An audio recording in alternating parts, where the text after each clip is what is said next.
No signs or symptoms prior to this event. Thank God both of us were home at the time. I was able to call 911 and my wife gave her CPR. When the paramedics arrived, they took our daughter and put her in the ambulance. They wouldn't tell us what was happening and they wouldn't let us see her. We followed the ambulance to the hospital. When we got to the ER, the doctors told us that we needed to go first.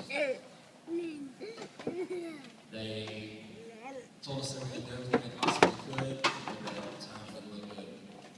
We prayed. And eventually our prayers were answered because that final shock to her chest made her heartbeat return. She spent 2 months in ICU at Children's Hospital in Chicago after that. That's where we were living at the time. And then about 2 weeks later, she had another cardiac arrest from a very simple procedure.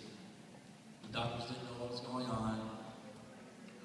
There was probably about 4 weeks where there was an unknown diagnosis. They finally told us she had short QT syndrome. And what that is, you probably haven't heard of it, it's a very, very rare heart rhythm disorder. They told us only about 100 cases are known in the world. They said little research is done on this because one of the first symptoms of short QT syndrome is sudden cardiac death. We were very lucky to still have our daughter. But we decided that we needed to put a defibrillator in her, and that was going to be her best option for survival after this, but she's at a high risk of having another cardiac arrest. On her second birthday, they put a defibrillator in. That was in June 22nd, 2012. This June, she was celebrating her third birthday. It wasn't just a celebration of being a year older, but also a celebration of not having any more cardiac events to this day.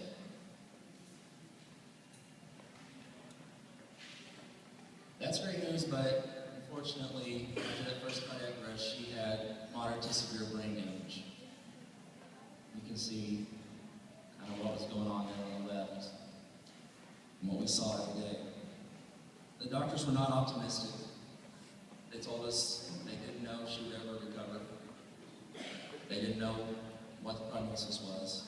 She was not responding, not moving, and we found out she was blind. We took it day by day and continued to pray every day. There was nothing much we could do besides that.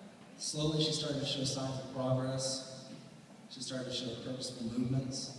She started to smile when she heard our voice. And eventually, even her eyesight returned miraculously. The following months after surgery, she went through intense rehab.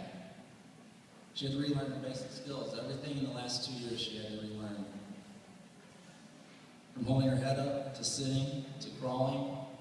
And now, as you can see in that picture, from the help of the great staff at LEDC, she's actually walking again in her walker.